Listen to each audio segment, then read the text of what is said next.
नमस्कार दोस्तों, Bapi learning academy में आप सभी सुनने वाले श्रोताओं को हार्दिक स्वागत करते हैं।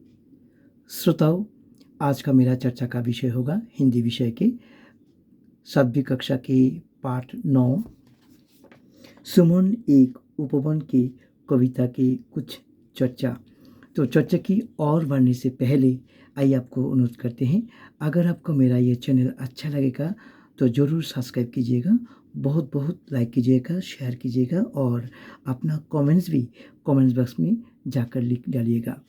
तो समय नष्ट ना करते हुए आगे बढ़ते हैं और चर्चा करते हैं सुमन एक उपवन के कविता के सवाल जवाब और ग्रामर को लेकर।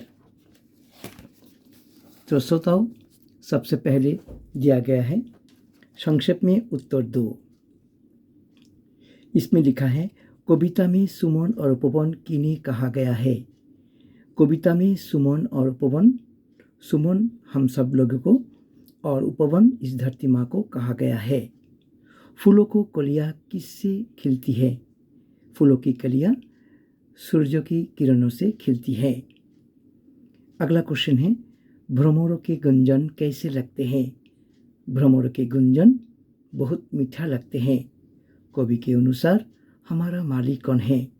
कवि के अनुसार हमारा माली है ये गगन, जिसके नीचे हम सभी रहते हैं। लास्ट क्वेश्चन है, चांदनी किसको नहलाती है? चांदनी हम सबको नहलाती है। अब हम आपसे चर्चा करेंगे। यहाँ पर देखिए, क्वेश्चन नंबर 3, सोचो समझो और रेखा खींच कर मिलाओ। मिट्टी जन्म,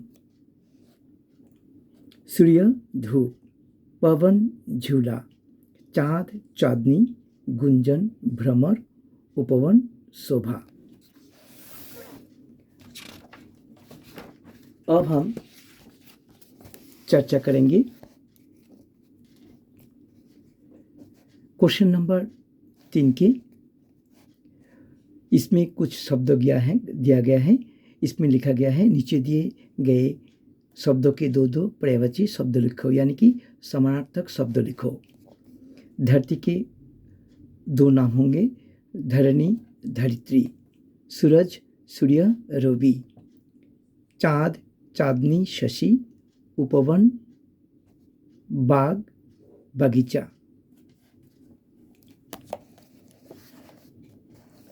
श्रोताओ, अगला क्वेश्चन है 4, क खंड के शब्दों के साथ ख खंड को विपरीत शब्दों को मिलाओ और खाली स्थानों को भरो। यानी कि धूप, उसका विपरीत शब्द होगा छाव। धरती आकाश, एक अनेक, जन्म मृत्यु। अब देखिए नीचे क्वेश्चन नंबर 5 के नीचे दिए गए वाक्यों को देखिए और समझो। इसमें लिखा है, हाथ में घड़ी है, सीता घर में है, मेज पर किताब है और सूरज के उगने पर सवेरा होता है।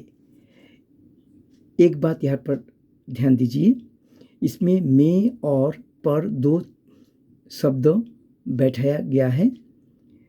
क्रिया जिस स्थान या समय पर घटित होती है उसे उसके साथ में मैं तथा पर चिन्ह जोड़ा होता है।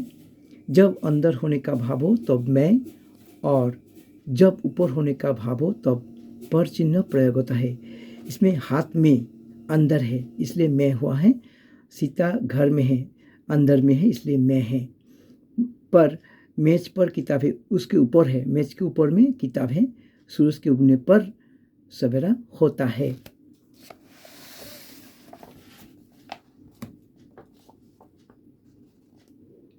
तो श्रोताओं, अब हम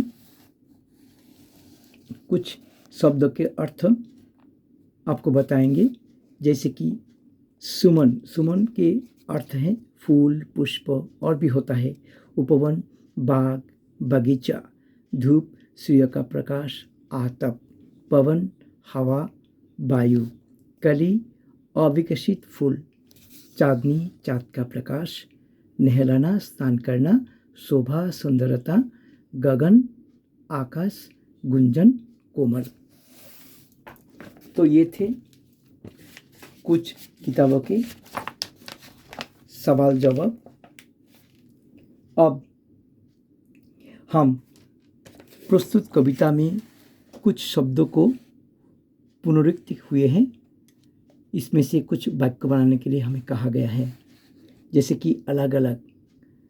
हम अलग अलग जाति होने से भी सभी एक ही धरती माँ की संतान हैं।